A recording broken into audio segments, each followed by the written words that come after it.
Hello student, class 11th का physics का question paper है। ये common annual school examination 23-24 session का 20 फरवरी का एग्ज़ाम है ये। तो जिन बच्चों का एग्ज़ाम हो गया वो तो अपने आंसर्स चेक कर लीजिए, एंड जिनका एग्ज़ाम अभी नहीं हुआ है वो उसे कर लीजिएगा, देख लीजिएगा सॉल्व। कुछ इंपॉर्टेंट पॉइंट मैं डिस्कस कर लूँगी, तो आंसर्स चेक करके बताइएगा कैसा गया एग्ज़ाम, ये भी बताइएगा। चलिए देखते हैं इसकी सोल्यूशन को। इसकी मार्किंग स्कीम भी आपको मिल जाएगी डिस्क्रिप्शन में लिंक में, तो चेक कर लीजिएगा। एंड जिनका एग्ज़ाम नहीं हुआ है, प्लेलिस्ट सेक्शन में कुछ और वीडियोस भी बनी हुई है, उसको चेक कीजिए, नोट्स बनाइए। चलिए इसके आंसर्स को डिस्कस करते हैं सेक्शन ए से।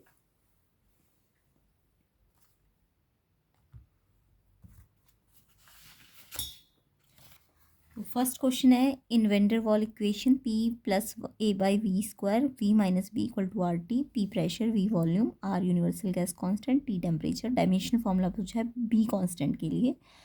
तो यहाँ पे बच्चों ऑप्शन सी आंसर है, L की पावर C। अब इसे सॉल्व कैसे करना है ये भी मैं आपको बता देती हूँ। तो इसमें तो यहाँ पे देखो, आपको क्वेश्चन में दिख रहा है कि P plus A by v square तभी प्लस हो सकता है जब इनकी डायमेंशन दोनों के सेम होंगे। P की dimension A by v square के डायमेंशन के इक्वल होंगे, तभी तो ये ऐड हो पाएगा। इसके अलावा V माइनस बी है, तो V की डायमेंशन B के बराबर होने चाहिए, स्मॉल b के, है ना। तो ये हम डायमेंशनल एनालिसिस का रूल लगाएंगे यहाँ पे। तो अगर मैं P की dimension A by v square कह रही हूँ, तो ये वी स्क्वायर को आप यहाँ भेज दो, तो पी वी स्क्वायर की डायमेंशन A के बराबर हो जानी चाहिए, है ना। A क्या है यहाँ पे, A आपका ए और बी कॉन्स्टेंट्स है, ठीक है। तो पी वी स्क्वायर की डायमेंशंस आप निकाल सकते हो। पी के लिए, पी मतलब प्रेशर का डायमेंशनल फॉर्मूला आपको आना चाहिए। वी वॉल्यूम का डायमेंशन तो L into b into h, यानी कि L3 होता है, और स्क्वायर भी लगा है। और फिर आपको प्रेशर का फॉर्मूला सही यूनिट वाइज फॉर्मूला पता है, न्यूटन पर मीटर स्क्वायर, एंड इसका क्या होता है मीटर क्यूब, एंड स्क्वायर लगा तो मीटर 6। तो यानी कि ये न्यूटन मीटर स्क्वायर और मीटर 6, यानी न्यूटन M4 आ जाएगा, है ना। ये मीटर स्क्वायर से ऊपर जाके पावर 4 हो जाएगी। और आपको भी मैंने बताया बी की डायमेंशन वॉल्यूम की डायमेंशन के बराबर है, तो B L³ हो जाएगा। वैसे तो ए की डायमेंशन आपको पूछी नहीं थी, अदरवाइज न्यूटन और M4 की आप डायमेंशन निकाल सकते थे, बट आपको बी की पूछी है, तो इसलिए L³ इसका आंसर है। सी ऑप्शन इसका आंसर हो जाएगा। चलिए नेक्स्ट क्वेश्चन देखते हैं। Velocity time graph of an object. तो मैंने आपको समझाया था वेलोसिटी टाइम ग्राफ में अगर आपका वेलोसिटी ऐसे लीनियर है, तो यानी एक्सेलरेशन आपका यूनिफॉर्म होता है। बट यहाँ पे वेलोसिटी कर्व में वेलोसिटी की लाइन ऐसे हो गई, तो वेलोसिटी कांस्टेंट है ना।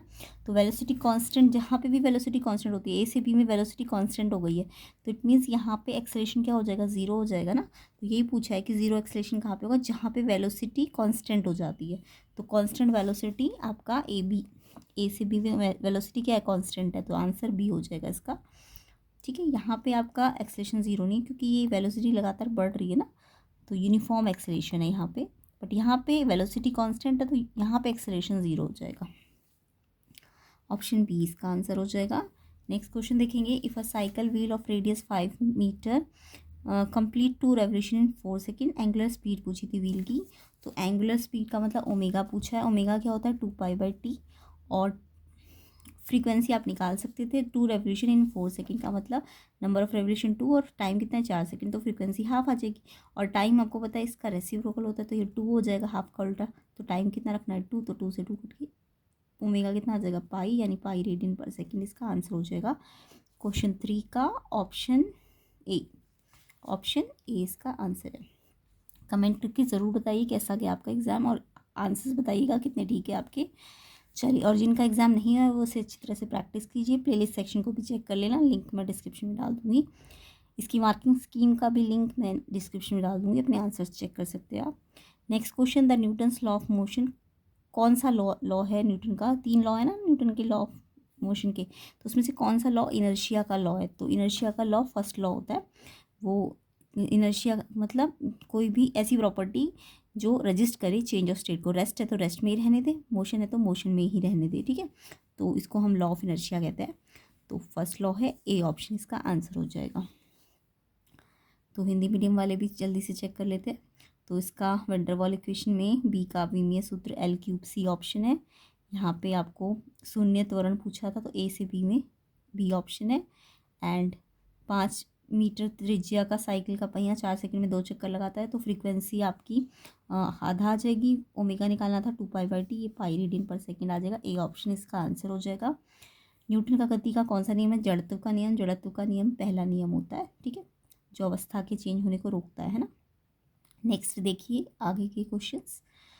तो 5th क्वेश्चन है, a body of mass m tied to one end of a string and rotating in a vertical circle, difference in tension in string at the highest and lowest point.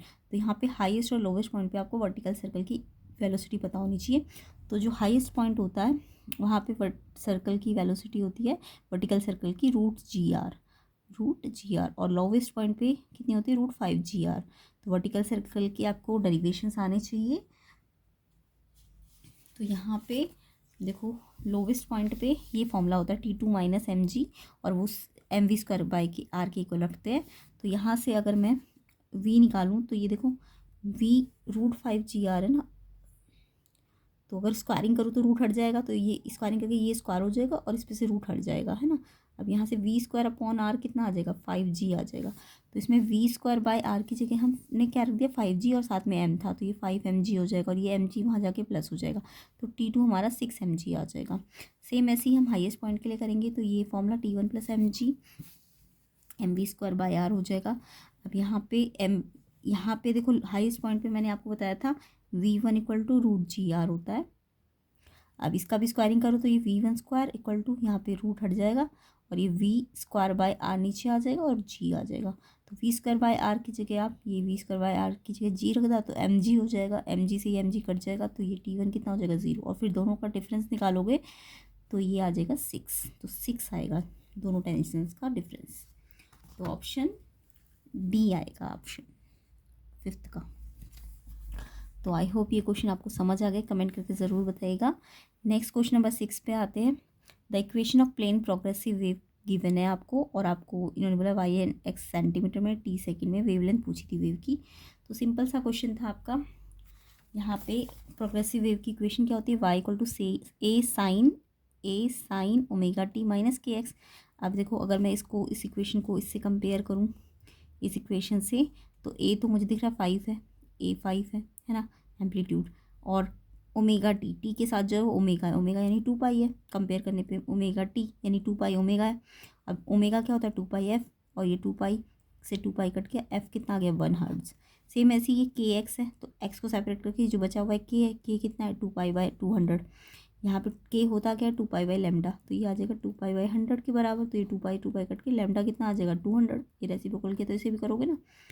अब आपको निकालना क्या था? इसमें wavelength निकालनी थी, तो सिंपल आ गई, है ना। और अगर क्वेश्चन में स्पीड भी निकालनी होती वेव की, तो स्पीड का क्या फॉर्मूला होता है? स्पीड का फॉर्मूला होता है लैम्डा × फ्रीक्वेंसी। तो ये लैम्डा और ये फ्रीक्वेंसी, तो ये स्पीड कितनी आ जाती है? इतने मीटर/सेकंड, सेंटीमीटर/सेकंड, है ना। और लैम्डा किस में आएगा? सेंटीमीटर में आएगा। तो इस तरीके से ये आपको कंपेयर करना था इस इक्वेशन के साथ वेव की इक्वेशन को। तो आंसर क्या आएगा? 200 सेंटीमीटर, ऑप्शन सी, क्वेश्चन 6 का आंसर। आई होप ये क्वेश्चन समझ आ गया होगा आपको। नेक्स्ट क्वेश्चन नंबर 7 पे आते हैं। A body of mass 2 kg initially at rest पे थी, और फिर वो move under the action of an applied horizontal force of 7 newton on a table. Work done by applied force in displacing the body of 125 metre. तो उसमें कितना work करना पड़ा अप्लाइड फोर्स के द्वारा? तो यहाँ पे वर्क का फॉर्मूला लग जाएगा। वर्क क्या होता है? Force into displacement. फोर्स कितना था? 7 न्यूटन का, और डिस्प्लेसमेंट कितना किया? 125 मीटर। तो फोर्स इंटू डिस्प्लेसमेंट दोनों दिया था, तो 875 जूल इसका आंसर आ जाएगा, डी ऑप्शन। ठीक है, क्वेश्चन 7 का आंसर डी ऑप्शन हो जाएगा। किस किस ने ये ऑप्शन टिक किया है आंसर ज़रूर बताइएगा। तो डी 875 जूल। नेक्स्ट क्वेश्चन है, the moment of inertia of a circular disc of mass M radius R about an axis passing through centre and perpendicular to its plane. तो यहाँ पे moment of inertia circular disc का plane की perpendicular पे निकालना था, तो ये होता है बी ऑप्शन, 12 mr²। इसका आंसर किस किस ने 12 mr² लिखा कमेंट ज़रूर करके बताइएगा। तो ऑप्शन बी इसका आंसर हो जाएगा। तो हिंदी मीडियम वाले भी देख लीजिए। तो 5th क्वेश्चन का आंसर, उच्चतम और निम्नतम बिंदुओं पे डोरी में तनाव पूछा था, कौन सा सर्कल? ऊर्ध्वाधर वृत्त। तो इसका आंसर 6 mg है, जो कि मैंने अभी आपको एक्सप्लेन करके समझा दिया है। ठीक है, नेक्स्ट क्वेश्चन, एक प्रगामी गुणावृत्ति तरंग की इक्वेशन दी थी, तो उसकी तरंग दैर्घ्य निकालनी थी। तो ये भी इस इक्वेशन को इससे कंपेयर करना था, तो इससे तरंग दैर्घ्य 200 सेंटीमीटर आ जाएगी। नेक्स्ट क्वेश्चन, तो ऑप्शन सी इसका आंसर हो जाएगा। इसके बाद यहाँ पे आपको कार्य निकालना था, कार्य 875 जूल आ जाएगा, डी ऑप्शन। और एम और आर त्रिज्या की वृत्ताकार चकती के केंद्र से गुजरती लंबवत निकालना है, तो ये हाफ एम आर स्क्वायर है, बी ऑप्शन। नेक्स्ट क्वेश्चन देखते हैं। तो ये डिटेल सोल्यूशन समझा रही हूँ मैं, और मार्किंग स्कीम में तो जस्ट आंसर्स लिखे होंगे, तो आपको डिटेल सोल्यूशन भी समझ में आने चाहिए। चलिए नेक्स्ट क्वेश्चन देखते हैं। Question number 9, the angular momentum of a body changes from L two 4L in 3 second, the torque acting on the body. तो यहाँ पे एंगुलर मोमेंटम बॉडी का एल से 4L जा रहा है 3 सेकेंड में, तो टॉर्क पूछा है। तो अगर आपको टॉर्क के फॉर्मूले आते हैं, तो टॉर्क क्या होता है, delta L by delta D. मतलब जैसे फोर्स को तो आता है ना, तो आपको rate of change in momentum, तो यहाँ पे फोर्स को अगर मैं एंगुलर टर्म मतलब इसको मैं 3D में बोल तो फोर्स की जगह एनालॉगी क्या होती है, टॉर्क होती है ना, एंगुलर एनालॉगी टॉर्क। पी की एंगुलर एनालॉगी एल होती है, एंगुलर मोमेंटम, ये लीनियर ये एंगुलर, और ये टी। तो torque delta L by delta T, L मतलब एंगुलर मोमेंटम। अब यहाँ पे एंगुलर मोमेंटम कितना था, पहले एल था और फिर 4L हो गया, तो कितना चेंज आ गया 3L का। और टाइम कितने सेकंड में था, ये 3 सेकंड में, तो टाइम कितना है 3 सेकंड, तो यानी ये कट के एल आ जाएगा, L newton metre. Angular momentum किस में होता है, न्यूटन मीटर में, है ना। सॉरी, टॉर्क, टॉर्क क्या होता है, newton into metre, force into R, torque का फॉर्मूला होता है ना, F cross R, F cross R, है ना। तो न्यूटन मीटर, तो ये टॉर्क की यूनिट हो जाएगी, और ये मैंने फॉर्मूले से निकाला, तो एल न्यूटन मीटर आ जाएगा। ऑप्शन सी इसका आंसर हो जाएगा। Which type of coefficient of elasticity is involve in compressing gas. Gas को कंप्रेस करने में कौन सा इलास्टिसिटी कोफिशिएंट लगता है, यंग मॉडुलस की बल्क मॉडुलस, है ना। तो यंग तो हमारा इलांगेशन में लगता है, अगर किसी चीज़ को इलांगेट करना, या मतलब लीनियर अगर कुछ होता है तो वो यंग मॉडुलस होता है, del linear stress upon linear strain. But bulk जो होता है आपका, बल्क मॉडुलस, वो volumetric stress upon volumetric strain होता है। ये ना जनरली गैसेस जो कंप्रेसिबल होती है उनके लिए यूज़ होता है बल्क मॉडुलस। तो यहाँ पे कंप्रेसिबिलिटी बल्क मॉडुलस का रेसिप्रोकल होती है, तो कंप्रेसिबिलिटी जितनी ज़्यादा होगी बल्क मॉडुलस उतना कम आएगा, ठीक है। तो जो गैसेस है वो हाईली कंप्रेसिबल होती है, तो उनका के ज़्यादा होगा तो उनका बल्क कम होगा ना, समझ आ गया। तो बल्क मॉडुलस क्या करता है, कंप्रेस करता है, गैस को कंप्रेसिंग करने में बल्क मॉडुलस यूज़ होता है। ऑप्शन ए इसका आंसर हो जाएगा। किस किस ने ये आंसर किया कमेंट करके ज़रूर बताइए। जिनका एग्ज़ाम नहीं हुआ है वो उसे अच्छी तरह से कीजिए, प्लेलिस्ट की वीडियोस को ज़रूर देख लीजिए, उसमें भी मैंने डिटेल क्वेश्चंस कराए हुए हैं, लिंक डिस्क्रिप्शन में मैं डाल दूँगी। और अगर वीडियो में नए हो तो चैनल को सब्सक्राइब ज़रूर कर लेना, लाइक भी करना, कम से कम 100-200 लाइक के बीच में आना चाहिए। चलिए क्वेश्चन नंबर 11 पे आते हैं। Electric heater supplies heat to a system at a rate of 100 watt. If system performs work at a rate of 75 joules per second, the rate at which internal energy of the system is increasing. तो यहाँ पे system जो है, heater जो है heat supply कर रहा है 100 वाट की, और जो सिस्टम वर्क कर रहा है यानी वर्क डन बाय सिस्टम वो 75 जूल पर सेकेंड है। जूल पर सेकेंड का मतलब पावर ही दी हुई है आपको, है ना, जूल पर सेकेंड पावर होती है ना। तो 75 वाट आपको system done work by system है। तो आप अगर यहाँ पे फर्स्ट लॉ ऑफ थर्मोडाइनमिक्स लगाएंगे, तो जो हीट सिस्टम को दी है वो प्लस में होती है, और वर्क डन बाय सिस्टम वो माइनस में होता है। तो डेल्टा क्यू आपको 100 दिया है, ठीक है ना। जो इंटरनल एनर्जी होती है हीट में और वर्क में आ जाती है ना, तो internal energy change Q plus W होता है ना। अब यहाँ पे ये प्लस होता है, बट यहाँ पे देखो वर्क डन बाय सिस्टम है तो यहाँ माइनस होगा साइन, तो ये प्लस माइनस से माइनस हो जाएगा, तो 100 माइनस 75 25 वाट इसका आंसर आ जाएगा, ठीक है। तो बी ऑप्शन इसका आंसर है, बी ऑप्शन।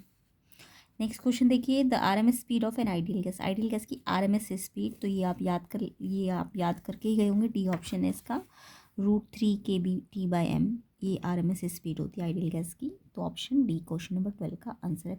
कमेंट करके बताइए ये आंसर लिखा आपने, एंड कितने आंसर्स आपके अभी सही है MCQ सब पोर्शन में। नेक्स्ट एजर्शन रीजंस है। एजर्शन में आपको फर्स्ट है the momentum of A system in an elastic collision always conserved, तो जो इलास्टिक कोलिजन होता है उसमें मोमेंटम हमेशा कंजर्व्ड होता है। यस, असर्शन बिल्कुल ठीक है आपका। एंड रीज़न था इसका the third law of motion always true during the collision, में थर्ड लॉ हमेशा वैलिड होता है। यस, ये भी ठीक है, और इसके कारण ही ये मोमेंटम कंजर्व रहेगा, तो इसलिए ऑप्शन, रीज़न भी ठीक है, दोनों ठीक भी है, और रीज़न एक्सप्लेन भी कर रहा है क्यों मोमेंटम कंजर्व्ड है, तो इसलिए ऑप्शन ए इसका आंसर है। दोनों ठीक भी है और एक्सप्लेनेशन भी ठीक है, इसलिए ऑप्शन ए इसका आंसर है। नेक्स्ट एग्जर्शन रीजन देखते हैं। The ice on the polar cap of earth melt, the duration of day will increase. अगर आइस पोलर कैप की मेल्ट हो रही है अर्थ में, तो ड्यूरेशन डे का बढ़ जाता है। यस, ठीक है, ये एग्जर्शन ठीक है 14 का। रीजन बट गलत है। रीजन है the angular momentum of the body is independent of its moment of inertia. No, angular momentum का फॉर्मूला आपको आता होगा आई ओमेगा, क्योंकि लीनियर मोमेंटम एम वी होता है ना, तो एम की एनालॉगी क्या आई और वी की एनालॉगी क्या ओमेगा, तो एल आई ओमेगा, ओमेगा पे तो डिपेंड कर आई ओमेगा और आई पे डिपेंड कर रहा है एल, तो यहाँ तो बोल रहे कि ये मोमेंट ऑफ इनर्शिया पे डिपेंड नहीं कर रहा, जबकि आई मोमेंट ऑफ इनर्शिया पे डिपेंड कर रहा है ना एंगुलर मोमेंटम, तो ये गलत है। एजर्शन सही है बट रीज़न गलत है, इसलिए ऑप्शन सी इसका आंसर हो जाएगा क्वेश्चन 14 का। कमेंट करके बताइए आपने ऑप्शन सी लिखा कि नहीं। नेक्स्ट क्वेश्चन देखते हैं, क्वेश्चन 15। एजर्शन है the maximum height of A mountain on earth depend upon sharing modulus of rocks. Maximum height mountain की डिपेंड करती है शेयरिंग मॉडुलस ऑफ रॉक्स पे, तो एजर्शन ठीक है और रीज़न भी ठीक है। क्वेश्चन 15 का, the shear modulus of material is also known as modulus of rigidity. Shear modulus को मॉडुलस ऑफ रिजिडिटी भी बोलते हैं, तो यहाँ पे एजर्शन रीज़न दोनों ठीक है, और रिजिडिटी मॉडल के कारण ही इसको हम जो हाइट है माउंटेन्स की डिपेंड करती है मॉडुलस ऑफ रॉक्स पे, तो इसलिए ऑप्शन ए इसका आंसर हो जाएगा। नेक्स्ट क्वेश्चन 16 देख लेते हैं। The function by T A sine square omega T represent a simple harmonic motion, तो साइन स्क्वायर ओमेगा टी, तो यहाँ पे साइन स्क्वायर ओमेगा टी थोड़ी ना है सिंपल हार्मोनिक मोशन, क्योंकि सिंपल हार्मोनिक मोशन तो या तो साइन ओमेगा टी होना चाहिए या कॉस ओमेगा टी होना चाहिए, स्क्वायर में थोड़ी ना होता है, तो यानी कि एजर्शन गलत है। रीज़न देख लेते हैं। रीज़न है the displacement of a particle is S H M directly proportional to square of its acceleration, तो जो एस एच एम का डिस्प्लेसमेंट होता है वो स्क्वायर ऑफ इट्स एक्सेलरेशन के डायरेक्टली प्रोपोर्शनल होता है, तो यहाँ पे भी शायद ये गलती है, बट आंसर एक मिनट,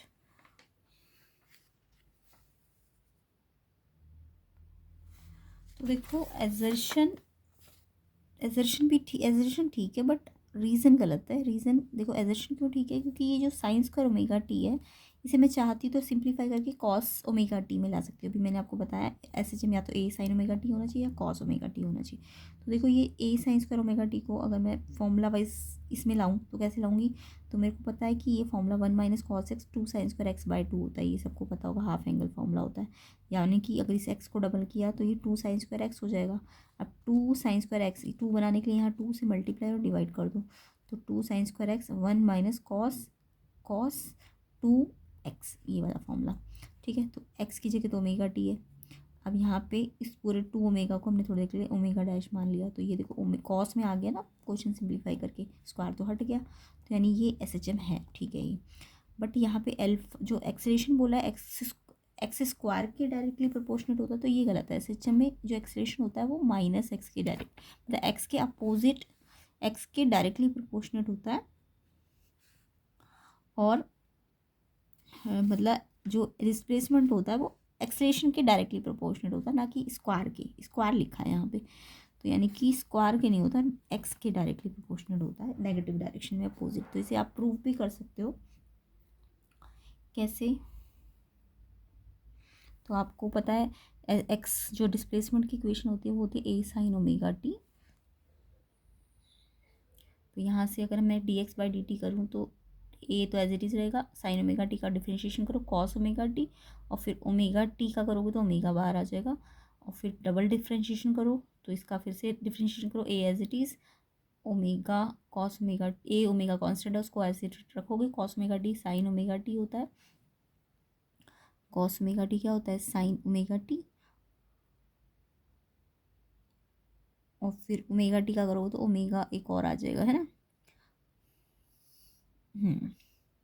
मतलब ये इन्होंने डिफ्रेंशिएशन किया है, तो मुझे लग रहा है साइन स्क्वायर बनेगा A omega as it is cos omega T sine, square नहीं आना चाहिए, साइन ओमेगा टी और फिर ओमेगा टी का एक ओमेगा, स्क्वायर गलती से लिखा है।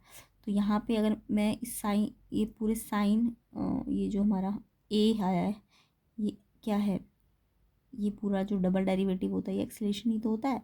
तो इसको हम लिख सकते हैं माइनस ओमेगा स्क्वायर ए साइन ओमेगा टी। देखो ये स्क्वायर नहीं है, यहाँ पे गलती से लिख दिया है। तो ये जो डबल डेरिवेटिव आया है, डबल डेरिवेटिव, ये जो डबल डेरिवेटिव आया है ये माइनस ए, पहले ओमेगा था फिर कॉस का क्या हुआ होगा साइन ओमेगा टी, और फिर ओमेगा टी का दोबारा क्या होगा तो एक और ओमेगा आया होगा। तो यानी ये एक्सेलरेशन, ये क्या होता है डबल डेरिवेटिव एक्सेलरेशन होता है minus A omega square sine omega T. और आपको पता है अगर मैं ओमेगा स्क्वायर को अलग कर लूँ तो ये ए साइन ओमेगा टी क्या था, ए साइन ओमेगा टी सबसे पहले क्या लिया था आपने, एक्स लिया था ना। तो इसकी जगह हम एक्स लिख देंगे। तो जो एक्सेलरेशन है वो एक्स के, ओमेगा स्क्वायर तो एक कांस्टेंट है तो वो एक्स के डायरेक्टली प्रोपोर्शनेट और अपोजिट डायरेक्शन में। ठीक है, तो यहाँ से एक्स ए स्क्वायर के नहीं होता, डायरेक्टली प्रोपोर्शनेट होता है। तो यानी रीज़न गलत है, इसलिए एजर्शन गलत नहीं हो सकता था क्योंकि हमारे ऑप्शन में तो ये होता ही नहीं ना कि दोनों गलत हो। अच्छा था एजर्शन फॉल्स, रीज़न फॉल्स, अच्छा था ना इसमें ऑप्शन था, एजर्शन भी फॉल्स हो सकता है, रीज़न भी फॉल्स हो सकता है। तो यानी फिर ये साइन स्क्वायर वाला ये भी गलत ही है क्योंकि साइन स्क्वायर कर तो दिया आपने, बट ये ए के साथ सीधा डायरेक्ट आना था, ये a/2 अलग आ गया, फिर ये अलग आ गया, तो दो का सम थोड़ी ना हो सकता है। तो यस, इसलिए ये भी गलत है और ये भी गलत है। तो इसे सही कर लेना, एजर्शन भी गलत है क्योंकि साइन स्क्वायर लगा हुआ है, स्क्वायर आपका क्या नहीं होता, SHM नहीं होता। हाँ अगर ये सिंप्लीफाई करके ये नंबर नहीं बचता, सिर्फ ये बचता तब तो ये होता, बट अभी नहीं है ये। ठीक है, तो ना तो ये ना ये है, तो इसलिए दोनों ऑप्शन गलत है। तो यानी ये ऑप्शन था ना आपका एजर्शन फॉल्स रीज़न फॉल्स, तो डी ऑप्शन इसका आंसर हो जाएगा।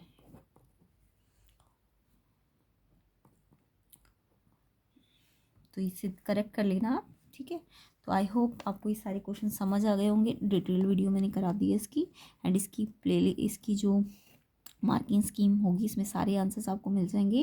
तो मैं इसके डिस्क्रिप्शन में लिंक में डाल दूँगी, प्लेलिस्ट सेक्शन का भी लिंक में डाल दूँगी, उसे चेक कर लीजिएगा। सारे इंपॉर्टेंट क्वेश्चंस है, जिसके एग्ज़ाम नहीं हुए उन्हें अच्छी तरह से करने हैं, यानी जिनका एग्ज़ाम हो गया अपने आंसर चेक करके बताइए कि कितने ठीक है। तो इन सबको आपको सोल्यूशन मिल जाएगा आंसर की ऑफिशियल वाली, तो आप चेक कर लीजिएगा। और बाकी तो इसमें डेरिवेशंस बहुत सारे आए हुए हैं, तो डेरिवेशन तो आई होप आप करके ही गए होंगे। ये इसका सेक्शन डी है।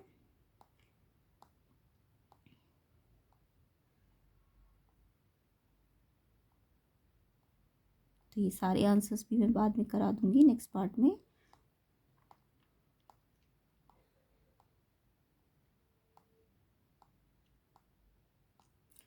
तो ये सबके आंसर की तो आपको ऑफिशियल जो मार्किंग स्कीम है वो तो इसके साथ ही मिल जाएगी नेक्स्ट पार्ट में, लिंक डिस्क्रिप्शन में मिल जाएगा।